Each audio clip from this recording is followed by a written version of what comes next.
Peguem a palavra de Deus e abram no livro de Êxodo, capítulo 17, versículo 1 até o versículo 7.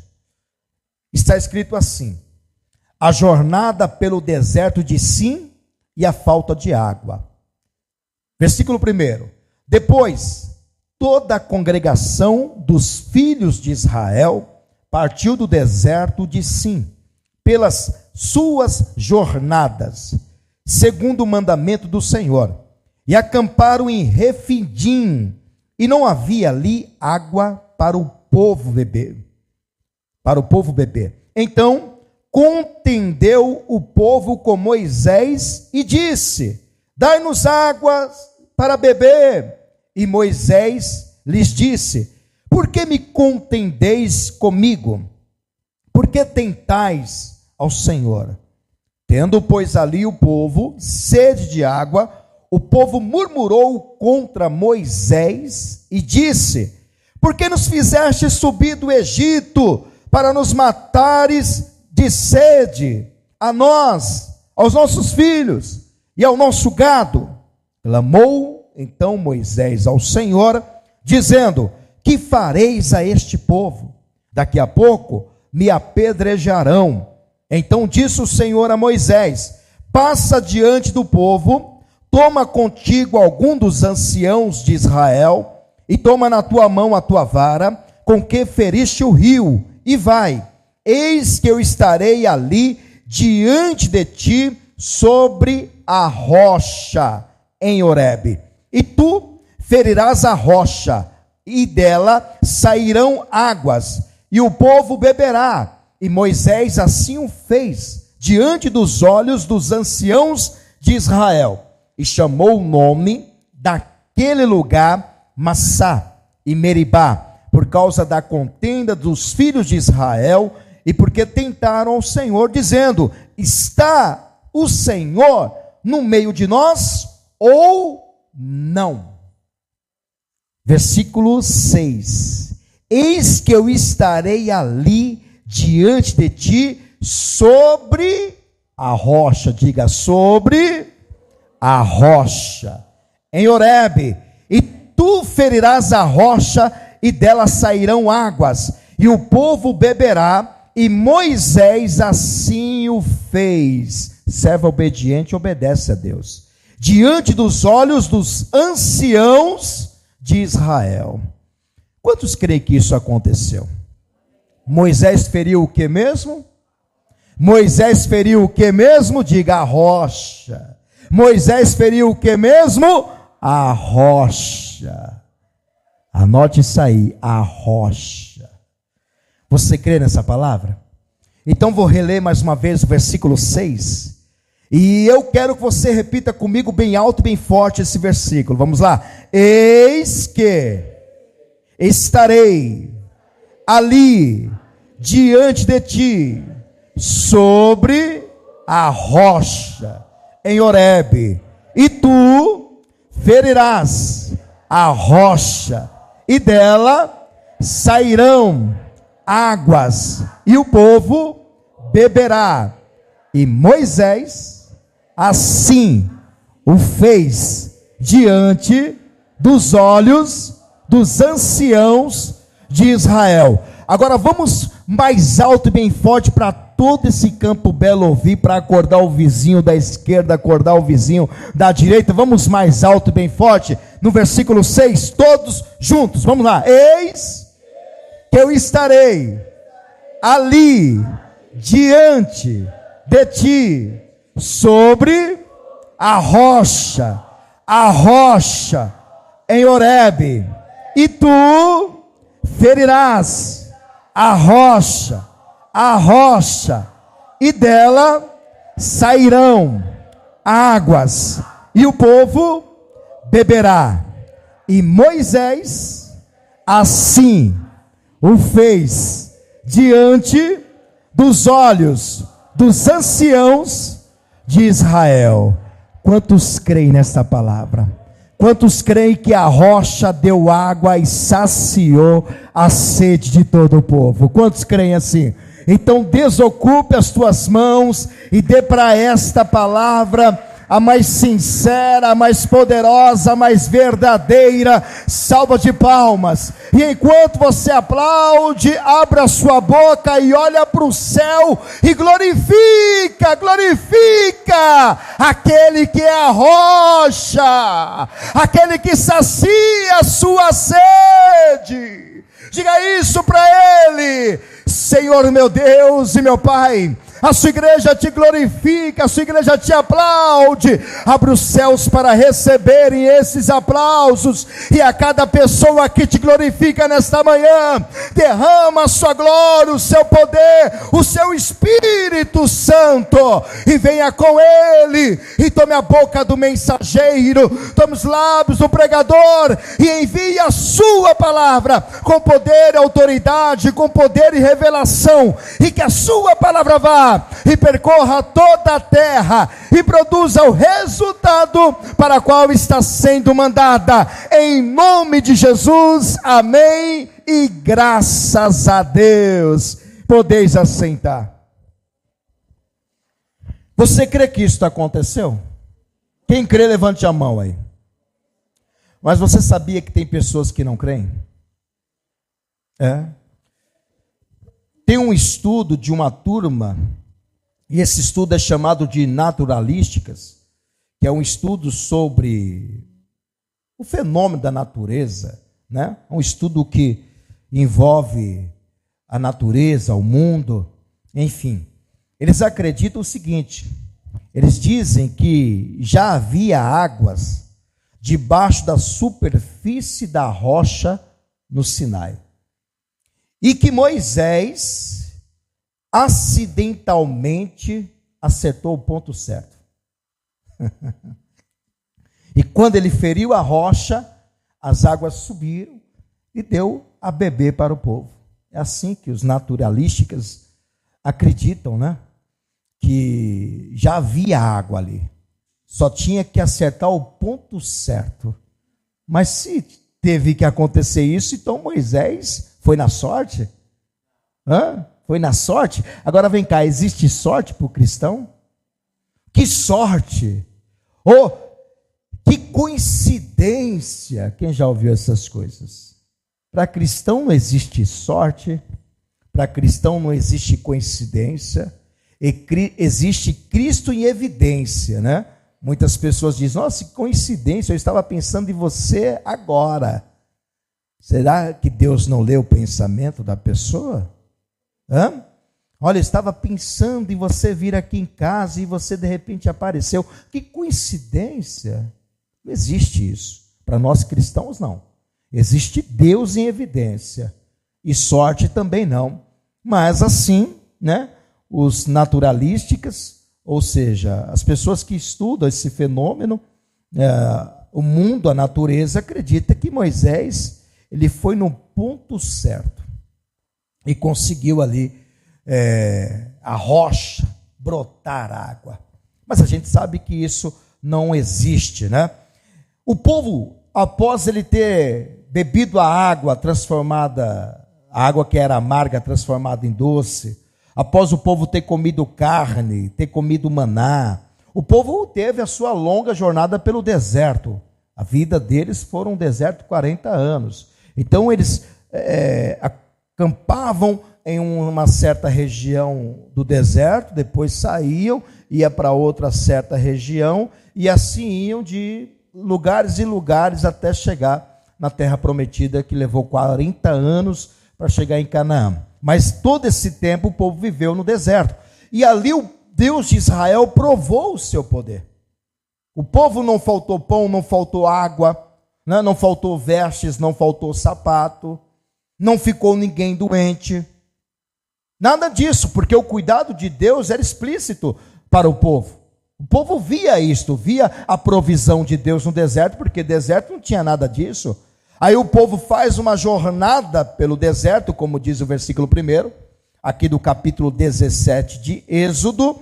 O povo faz uma viagem, né, uma caminhada, e segundo a ordem de Deus, eles vão acampar em Refidim. Esta palavra Refidim no hebraico quer dizer lugar de descanso. Então eles vão descansar ali em Refidim, lugar de refrigério. E Refidim ficava entre Sim, o deserto de Sim, na península de Sinai, que era um lugar que tinha em volta a porção seca, com águas ao lado, né? Eles acampam entre Sim e Sinai. E aí acampam no lugar chamado Refidim. E ali ficam. E Refidim era um lugar, segundo historiadores, de uma amplitude e refrigério, ou seja, referindo-se a verdes, pasto verdejantes, oásis. Então o lugar era bom para se morar, né? O lugar era bom para ficar, melhor dizendo, porque tinha ali comida para os seus gados. Mas era um lugar também que estava passando um momento de seca, um momento difícil. Deserto tem seus lugares, pontos bons e pontos ruins. E justamente nesse tempo, o ponto era ruim. A época era ruim, porque não tinha água. E o povo que ficou 3 dias sem tomar água, agora está reclamando de novo, porque querem água. E não encontraram em Refidim. Então, os israelitas, eles chegam diante de Moisés e o acusa Moisés de ter tirado-os do Egito para morrer no deserto. Não é à toa que quando a água sai da rocha, Moisés vai colocar o nome, no versículo 7 vai dizer Massá e Meribá. Esses 2 nomes são hebraicos, que Massá quer dizer teste ou prova, porque lá o povo prova a Deus, testa a paciência de Deus, e também Meribá, que quer dizer contenda ou discussão. Porque é justamente ali que o povo começa a discutir com Moisés, com o líder Moisés, porque não tem água. E Moisés, ele pensa também que o povo vai apedrejá-lo. Por isso que ele vai clamar a Deus. E aí Deus, ele dá uma solução para o povo. Esse lugar, Refidim, já foi lugar bom. Na época do povo estava escasso, né? Estava em seca. Mas em Refidim o povo conseguiu água da rocha. Em Refidim o povo guerreou contra os Amaleque, ou os amalequitas, que eram filhos de Esaú, que é chamado Amaleque. Eles conseguiram vencer os amaleques nesse dia também. Então Refidim é um ponto histórico para os judeus, para o povo hebreu, porque teve de beber da rocha, saiu água, e ainda Deus deu vitória para eles. Mas eles estão clamando ao Senhor, e por não encontrar água, eles estão reclamando com Moisés, e duvidando do poder de Deus. É por isso que eles vão dizer: será que o Senhor ainda é conosco ou não? Será se o Senhor ainda pode fazer alguma coisa ou não?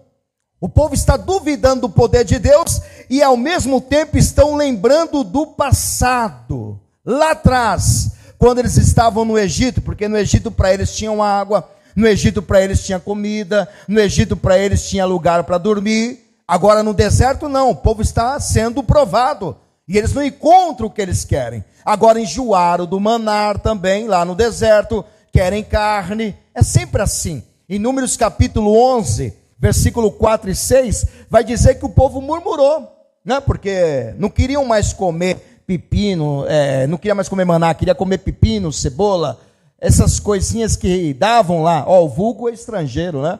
Os estrangeiros que estavam no meio deles, veio a ter grande desejo, pelo que os filhos de Israel tornaram a chorar e disseram: que nos dará carne a comer? E lembraram-nos dos peixes, que no Egito comíamos de graça. Olha, o faraó compravam eles com comida, né? Davam comida, davam peixes, davam carne, davam pepinos, davam melões, davam porros, cebolas e alhos. E agora estão enjoados do quê? Do maná lá. Mas agora nossa alma se seca. Coisa nenhuma há, senão este maná diante dos nossos olhos. Então, pela índole do povo, você conhece como é que era o caráter dessa turma. Como Moisés sofreu por este povo. E com este povo. Porque Moisés era o líder, ele tinha que dar conta de tudo. Se o povo quis comer carne, Moisés tinha que se virar para arrumar carne. Se o povo queria pão, Moisés tinha que se virar para dar pão. Se o povo quer água, Moisés tem que se virar para dar água. Olha só, Ou seja, estão todos no mesmo barco, mas eles só veem Moisés como culpado. Moisés está junto com o povo, está na mesma dificuldade com o povo. Mas o povo não vê isso, eles colocam a culpa tudo em Moisés, como se Moisés fosse o culpado de tirá-los lá do Egito e levá-los ao deserto para morrer. Mas ele se esquece, o povo se esqueceu de quantos anos ficaram escravos lá no deserto, no Egito, quantos anos sofreram na mão de Faraó, e 430 anos estavam como escravos. Aí Deus vai lá, liberta o povo, promete uma terra, faz uma promessa de uma terra boa, que emana leite, terra boa, terra que prospera. Aí o povo está em direção à terra, com todo o cuidado de Deus. Deus, além de dar a comida, Deus, além de permitir que as vestes não estragam, que os sapatos não desgastam, Deus, além de dar a cobertura, a proteção no deserto, porque o povo saiu com muito ouro, com muita prata, o povo saiu com muita ovelha, com muitos animais, com fazendas, e nenhum deles perderam alguma coisa no deserto, não surgiu nenhum inimigo para roubá-lo, ou surgiu, mas não conseguiram. E Deus dá a guarita, dá a segurança, a proteção para o povo. Deus, mesmo naquele calor escaldante, num sol muito quente do deserto, Deus envia uma nuvem, cobrindo, dando sombra e guiando o povo no deserto, porque não tinha GPS, o único GPS era a nuvem, porque aonde vai se é só areia, areia, não tem nenhuma sinalização no deserto. E a sinalização do povo era a nuvem durante o dia, que guiava o povo diante da terra prometida. E quando chegava a noite, aquele frio, não tinha coberta que pudesse esquentar, não tinha manto que pudesse esquentar, vestes. E chegava a noite, Deus fazia o quê? As colunas de fogo, paredes de fogo que aqueciam o povo.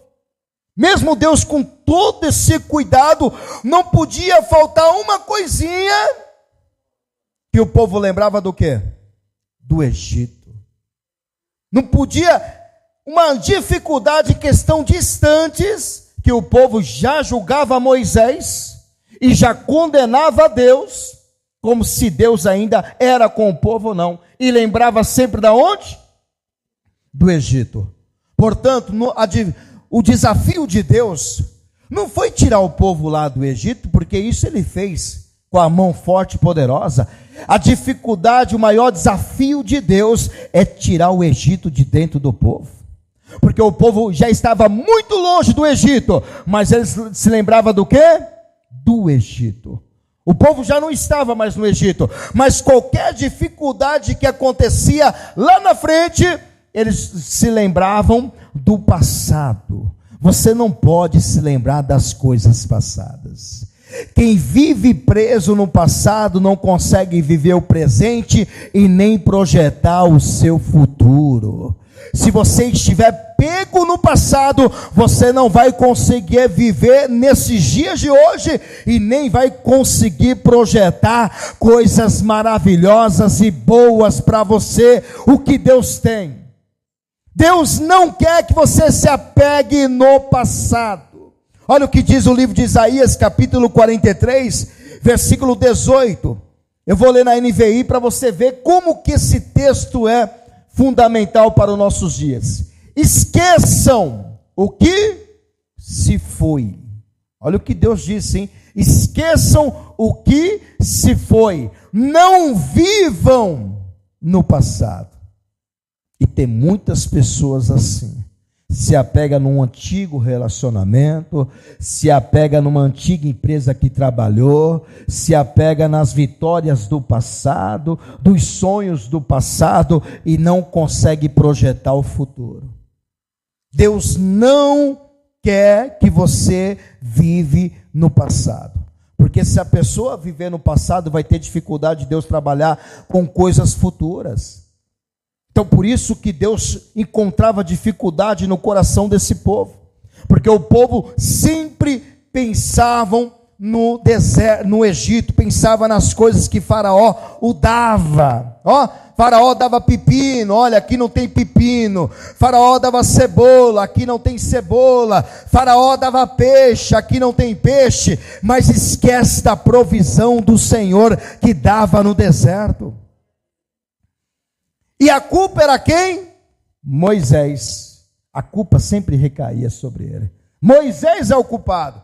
Moisés fazendo de tudo para que o povo se saísse bem.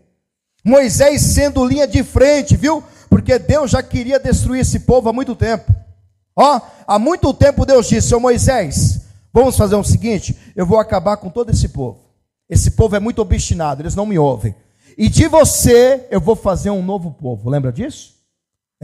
Deus disse para Moisés: de você eu vou fazer um novo povo, porque você é diferente. Você é uma pessoa que é fiel a mim, mas esse povo não.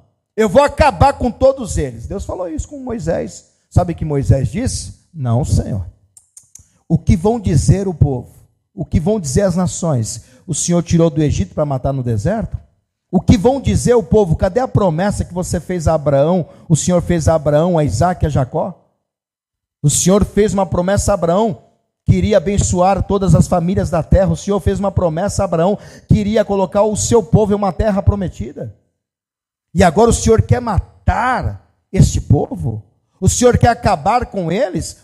Senhor, vou fazer o seguinte: se o Senhor matar eles, risque primeiro o meu nome do seu livro. Ou seja, o que Moisés diz? Me mate primeiro. Mate primeiro. E aí Deus, através disso que Moisés fez, falou, a intercessão de Moisés pelo povo, Deus voltou atrás. Ou seja, Deus não quis fazer o que ele queria fazer, matar o povo, através de Moisés. Então observa, Moisés é um líder que intercedia pelo povo, e o povo não está vendo isso. O povo está pensando em apedrejá-lo. Vamos matar esse Moisés porque ele é culpado. Aí Moisés, ele vai fazer o quê? Ele vai clamar a Deus, como ele sempre fez, né? Sempre ele fez, ele vai clamar ao Senhor, como diz aqui no versículo 4. Clamou Moisés ao Senhor, dizendo: que fareis a este povo? Daqui a pouco me apedrejarão. Então disse o Senhor a Moisés: passa diante do povo, e toma contigo algum dos anciãos. Por que Deus mandou levar os anciãos? Não mandou levar o povo, mandou levar os anciãos. Porque os anciãos eram homens respeitados. Se os anciãos dissessem alguma coisa para o povo, eles obedeciam. Eram homens experientes, homens sábios, o qual tinha ali uma conduta exemplar diante do povo. Então Deus disse: Moisés, levam os anciãos contigo. Levam contigo. E leva também a sua vara. Onde acontecem os prodígios, né? Leva contigo a sua vara, com o que feriste o rio, e vai aonde? Aí Deus vai mostrar para onde ele vai. Eis que eu estarei ali, diante sobre a rocha. Olha, estarei diante de ti sobre a rocha. Onde? Em Horebe. Esse monte Horebe, ele é o mesmo nome chamado Sinai. Mas Sinai é um nome, Horebe é outro. Sim, porque Horebe é um nome moderno da atualidade, enquanto Sinai é um monte com um nome antigo. Só que, segundo historiadores, acreditam que faz parte, essas montanhas ali, são muitas montanhas, então fazem parte os montes ali, Horebe, Sinai. E nesse monte Sinai, ou Horebe, né, que é mesmo nome, só muda a modernização do nome, é igual se a gente pegar aqui um exemplo, o Irã. O Irã de antigamente é o chamada Pérsia, né? O Irã é a Pérsia, só mudou o nome, mas é o mesmo país, é a mesma nação, né? Se você pegar, por exemplo, o Iraque é a antiga Babilônia da Bíblia. Vocês sabiam disso na teologia? Só mudou o nome. Agora, se você pegar Israel, Israel continua o mesmo nome, que é Israel, não mudou o nome. Então, só modernizou o nome, mas é a mesma montanha. Então, nesse monte Horebe, Deus, ele fez muitas coisas. Teve muitas realizações nesse Monte Horebe, e ali também ia acontecer isso da rocha brotar água. Nesse Monte Horebe, ou Monte Sinai, Deus apareceu numa sarça, quando apareceu a primeira vez para Moisés. Nesse Monte Horebe, Deus deu ali, que é o Sinai, tá? Os 10 mandamentos foram em cima do Monte Horebe, ou Monte Sinai. Nesse mesmo monte, Deus fez uma aliança com o povo, um concerto novo com eles. Nesse mesmo monte, Deus deu orientações a Moisés para construir o tabernáculo. Olha que monte importante, hein? Monte importante. E nesse mesmo monte, você se lembra da história de Elias? Quando ele foi ameaçado por Jezabel, ele correu para o deserto e entrou numa caverna no Monte Horebe. E lá Deus falou com ele através de uma voz mansa e delicada. Então esse Monte Horebe, ele é um Monte Sinai e é um monte muito importante para Israel. E foi justamente em cima desse monte, em uma das rochas, que Deus vai falar para Moisés ferir a rocha, porque a rocha dará água. E Deus não fez só apenas esse milagre na rocha. Deus fez 3 vezes o milagre, a rocha sair água. A primeira vez foi aqui em Refidim, a segunda vez foi em Cádiz, e a terceira vez foi em Ber. Então, já isso é a primeira vez, mas Deus fez a segunda e a terceira vez, a rocha brotar água. Então, não era um milagre inédito para Deus, porque Deus iria fazer outros milagres como este. Aí Moisés pega a vara e ele toca na rocha, ele fere a rocha, e diz a palavra que diante dos anciãos, a rocha dá águas, e começa a formar rios de águas. Rios de águas vão saindo da rocha. Que coisa impressionante. Águas e mais águas, e aquelas águas limpas, águas saciáveis, começa a matar a sede dos anciãos, os quais eles presenciam isso diante dos teus olhos, e começa o povo de Israel a beber daquelas águas, a dar para suas mulheres, a dar para os seus filhos, e dar para os seus animais. Então não foi qualquer biqueira de água, não foi uma gotinha de água, foi rios de águas que saíram da rocha que estava no Monte Horebe. Esse milagre foi tão inédito, tão importante e tão espetacular, que o livro de Salmos fala como é que essa rocha brotou água. Salmo 78, versículo 15 e o versículo 16, olha o que diz: fendeu as penhas. Então não é a primeira rocha, tem mais rochas que Moisés vai ferir. Fendeu as penhas no deserto, e Deus-lhe de beber como de grandes abismos. Então não é gotinha que saiu da rocha, foram rios de águas que saíram daquela rocha. Olha lá, e fez sair fontes da rocha, fontes nasceram daquela rocha, e fez correr águas como rios. A rocha foi ferida e saciou a sede daquele povo. Que rocha, hein? Que rocha.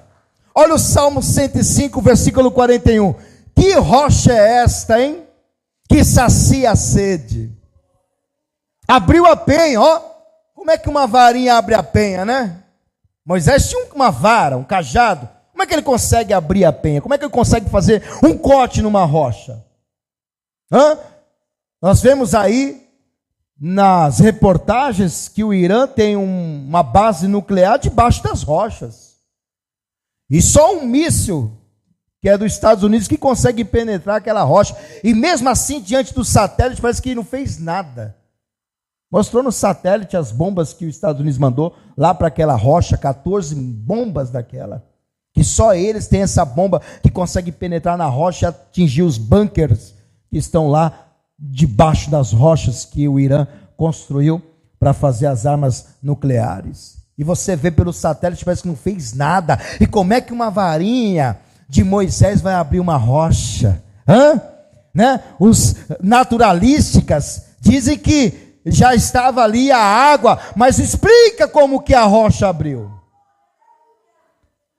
Tem gente que quer tirar um milagre de qualquer forma, né? Tem muitos cientistas que acreditam em Deus, mas tem muitos que desafiam o poder de Deus. É igual uma história que teve uma professora de ciências, que ela não era cristã, ateia, e ela não acreditava nesse fenômeno de que o Mar Vermelho se abriu. E aí, nessa escola, nessa sala de aula, tinha um aluno chamado João. E ele era um jovem, uma criança, um adolescente, criado numa família cristã. Os pais o orientavam, né, dizia acerca da palavra de Deus, e Joãozinho era um jovenzinho, não, um menino, assim, cheio do Espírito Santo, porque os pais o orientavam. E ele estudava nessa sala de aula, onde essa professora era ateia. E ela não acreditava nas coisas de Deus, e queria desafiar o Joãozinho, né? E aí ela abordou o tema daquele mar vermelho, sabe? Olha, o mar vermelho, segundo a palavra de Deus, diz que o mar vermelho se abriu, foi um grande milagre que Moisés operou, né? E assim o mundo acredita nisto. E ela não acreditava. Mas também, segundo a geografia, segundo alguns meios de estudos, dizem que o mar vermelho tem época que o mar está cheio, tem época que o mar está baixo, tem época de ressaca do mar, né? E a professora falando, sabendo que João estava ali ouvindo tudo. E aí, por conta disso, o povo de Deus que saiu do Egito conseguiu atravessar o Mar Vermelho, porque pegou uma época em que o Mar Vermelho estava em ressaca, as águas estavam baixas e chegavam aos joelhos do povo. É por isso que o povo atravessou em seco no Mar Vermelho. Então isto não é um milagre, isso é uma lógica, é uma razão que pudesse acontecer com qualquer um de nós, qualquer um atravessaria aquele Mar Vermelho. Aí o João ouvindo tudo aquilo, o João disse: ô professora, a senhora está dizendo que o Mar Vermelho estava em ressaca e estava batendo nas águas, a senhora só deixou de explicar uma coisa: como é que Faraó, seus cavalos, seus soldados morreram afogados, se as águas estavam nos joelhos? Explica! Aí ela ficou calada. Tenta de um jeito pegar e anular o milagre, mas não consegue explicar o milagre, porque o milagre não se explica, o milagre glorifica aquele que faz o milagre. Ainda que tentam anular o poder de Deus, não conseguem, porque a palavra de Deus é para quem crê. É por isso que a palavra de Deus diz que a fé vem pelo ouvir, o ouvir a palavra de Deus. E muitos duvidaram de que isso aconteceu, de que isso pudesse acontecer, da rocha dar água, ou que Moisés acertou o ponto certo da rocha quando bateu. E eu queria entender como é que a rocha abriu com uma vara. Como é que Moisés conseguiu rachar a rocha, fender a rocha, como diz a palavra no Salmo 105:41. Abriu a penha, rasgou a rocha. Quem é que consegue abrir a rocha com uma vareta, com um pedaço de madeira? Se nem com bombas nucleares, nem com bombas terríveis consegue furar a rocha, difícil. E uma vara vai abrir? Isso é para quem crê. Abriu a penha, e dela brotaram águas, e correram pelos lugares secos, como um rio. É isso que vai acontecer. A rocha vai dar água. Agora vem cá, que mistério dessa rocha, né? E quem era essa rocha? Quem é a nossa rocha? Quem é a rocha que sacia a nossa sede? Porque o livro de Isaías diz no capítulo 26, versículo 4, na tradução NVI, diz que esta rocha, olha lá, ela é a rocha eterna. Confie para sempre no Senhor, pois o Senhor, somente o Senhor, é a rocha eterna. Ei, esse a rocha aí está com R maiúsculo. Não é a rocha que estava no Sinai, é a rocha que é o Senhor. Assim como Isaías, olha o Salmos 95, versículo 1 também na NVI, essa rocha salva. Olha lá, venham, cantemos ao Senhor com alegria, aclamemos a rocha da nossa salvação. Quem é esta rocha? Diga, Jesus. Quem é esta rocha? Ele não sacia a sua sede física, ele sacia a sua sede espiritual.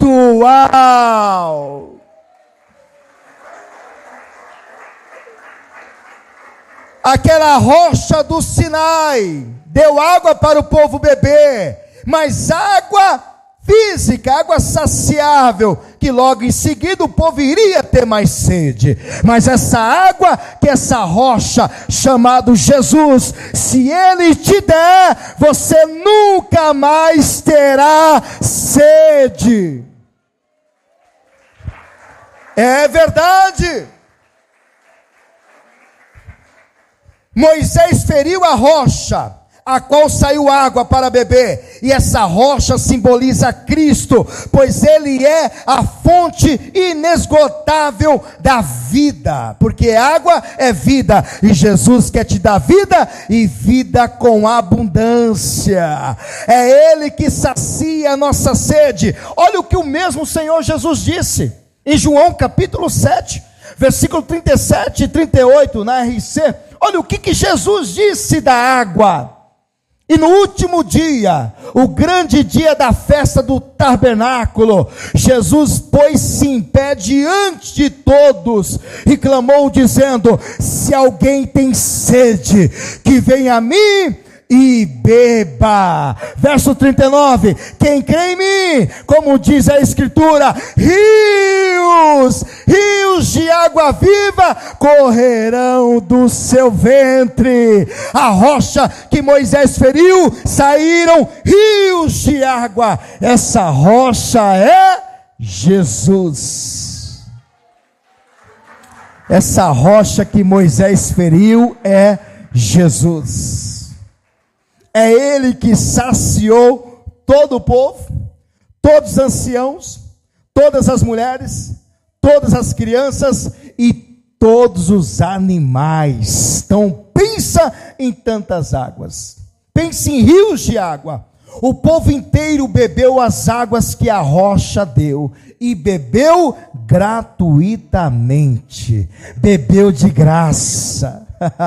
Jesus quer te dar água de graça, como Ele ofereceu à mulher de Samaria. Lembra disso? A mulher samaritana. Vamos ver qual água que Jesus queria dar para aquela mulher. João capítulo 4, versículo 10. Olha o que diz a palavra. Jesus respondeu e disse-lhes: se tu conheceres o dom de Deus, e quem é o que te diz, dai-me de beber, tu lhe pedirias, e ele te daria água viva. Versículo 11, e disse-lhe a mulher: Senhor, tu não tens como tirar, esse poço é fundo, onde pois tens água viva? A mulher não está entendendo o que Jesus está dizendo. Jesus está dizendo: eu sou a fonte, eu sou o poço, eu sou a rocha. Você não está entendendo ainda, mulher? E és tu maior do que Jacó, o nosso pai, que nos deu o poço, bebendo ele próprio dele, e os seus filhos e o seu gado? Jesus respondeu e disse-lhe: qualquer que beber desta água, tornará a ter sede. Mas aquele que beber da água que eu lhe der, nunca terá sede, porque a água que eu lhe der, se fará nele uma fonte de água a jorrar para a vida eterna. Sacia sua sede nesta rocha. Sacia sua sede nesta rocha que é Cristo. E essas águas são de graça, não tem custo nenhum. O Apocalipse capítulo 22, versículo 17, sabe o que diz? Depois, quando acabar tudo, o mundo, Jesus está voltando, né? Olha lá, e o Espírito Santo e a esposa, que é a igreja, dizem: vem para quem? Vem, Senhor, vem a rocha. E quem ouve, diga o quê? Quem está ouvindo, diga. Quem está ouvindo, diga. E quem tem sede, venha saciar da rocha. E quem quiser, tome de graça da água da vida. Você não vai pagar por essa água é mais pura do que aquela água que saiu da rocha no Sinai. Essa água é limpa, essa água, ela é águas que não saciam apenas a sua sede, mas sacia o seu espírito. A água que Jesus quer te dar, não é a água que mata a sua sede agora, e depois, em alguns minutos e horas, você volta a ter sede novamente. A água que a rocha Cristo quer te saciar é espiritual. Ela mata a sede do teu espírito. Quem tem sede das águas do espírito, é esta água que Jesus quer te dar. Ele disse lá em 1ª carta de Coríntios, capítulo 10, versículo 4, eu vou ler na tradução KJA, você vai ouvir quem é a rocha. Quem é a rocha? E todos beberam da mesma bebida espiritual, porque tinham a sede saciada pela rocha espiritual, e os acompanhava, e essa rocha era Cristo. Quem é a rocha? Quem é a rocha? É Cristo. E o interessante é que para a rocha dar água, o que Moisés fez? O que Moisés fez? Feriu o quê? É a rocha que foi ferida para te dar vida. Moisés feriu a rocha, e com isso a rocha deu água. Essa rocha, que é Jesus, também foi ferido para te dar vida. Assim como Moisés feriu a rocha para dar água de beber ao povo que estava morrendo de sede, assim também Jesus foi ferido pelos nossos pecados e pelas nossas iniquidades, para que hoje fomos sarados. Isaías diz que ele foi ferido, é a rocha que foi ferida para dar vida. Isaías 53, versículo 5, vai falar que ele foi ferido, a rocha foi ferida, mas ele foi ferido pelas nossas transgressões, que é pecados, e moído pelas nossas iniquidades, que são pecados contínuos. O castigo que nos traz a paz estava sobre ele, e pelas suas pisaduras, pelos seus ferimentos, pelo seu sofrimento, fomos sarados.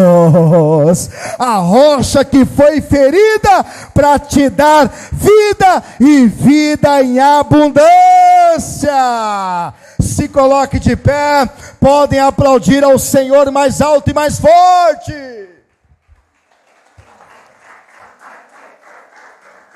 Quem quer beber das águas dessa rocha? Essas águas que você beber, você nunca mais terá sede. E essas águas só podem vir da rocha. E esta rocha é Jesus. É a rocha que foi ferido pelos nossos a rocha que foi ferida pelos nossos pecados. E através do ferimento dele, deu vida e vida abundância. Apagou os nossos pecados, apagou as nossas iniquidades, e hoje somos sarados. Quem é sarado aqui? Diga obrigado, meu Deus, por essa rocha que é Jesus. Nunca saia dessa rocha, viu? Essa rocha vai saciar a tua sede todos os dias. E não é sede física, é sede espiritual.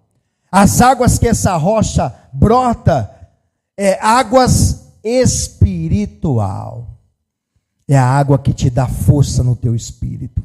É Jesus. Pastor, eu quero esta rocha, eu quero beber destas águas. Eu quero mergulhar nesses rios que essa rocha libera. Quem quer mergulhar? Agora você que ainda não entregou sua vida para Jesus,